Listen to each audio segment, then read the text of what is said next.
Hi everyone, Gilliam Elliott here. Today's video is for medical tourism facilitators looking to attract investors or secure funding. So if you're a founder and you're looking to attract investors, this video will help you understand where to start and how to prepare. Many facilitators look for investors to help them grow faster, whether it's to market their services, improve operations, or expand into new destinations. And before we go over these short points of how to attract investors and how to prepare to attract investors, I want to let you guys know that all these should be covered in your medical tourism business plan. And so if you have a business plan, you want to make sure that you cover all these. We also have template business plans that you can use that outlines these. But it's good to not have these in standalone documents. It's good to compile these all in one document, and that one place is your business plan.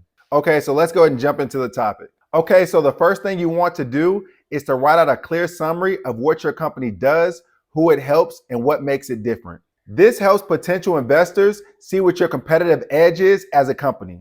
And it also gives them a clear understanding of what they're investing into, and it also lets them know how the company will be helping customers, as well as gives them insights into the medical tourism industry, because a lot of investors may not know exactly what medical tourism is. So it's your job to break it down to them in the simplest form possible so they get an understanding and they feel comfortable enough to invest into it. Next, you want to be specific about what the funding will go towards. But investors want to know how you will grow the business with the funds and how you will use the money. And if you really want to make yourself an attractive candidate for funding, one of the best ways to do this is by showing you're already taking action. Even if you're taking small actions, that's better than taking no action at all. And one of the first actions you want to take is building credibility with a certification.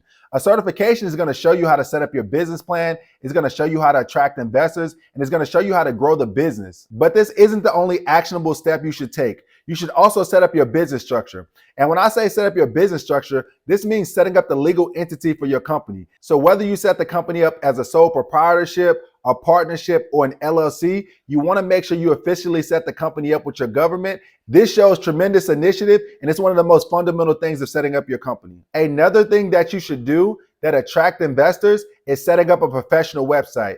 It also shows that you're taking effort and initiative, which they love to see. Since medical tourism is a niche industry, a lot of founders may not be familiar with the growth. So you want to make sure that you highlight industry demand, statistics, and key details about the market that you're targeting, and show investors that there's real potential in growth in the regions that you plan to operate. Guys, I can't stress enough how important it is to show these investors the numbers. And one way to do this is by creating a simple financial overview. You want to list things in this section about what you believe your monthly operating costs will be, also what your projected income will be, and any other costs associated with the business. In this section where you'll be outlining the numbers, you just want to let them know that the numbers make sense and that the business is worth investing into. And when it comes to connecting and building relationships with investors, there's multiple platforms online that you can reach out to them, as well as networking events in the medical tourism industry that you can make possible connections. In medical tourism, building relationships are so important. And that's why networking and going to networking events are so important.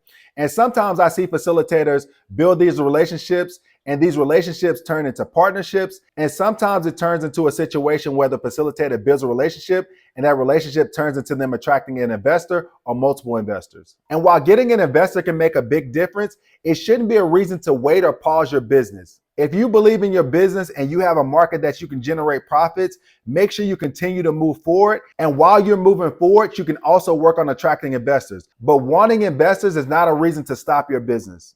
And if you need help taking your first steps, I'm going to leave my contact information in the description below, as well as a link to our website. But thanks for watching, and I'll see you in the next video.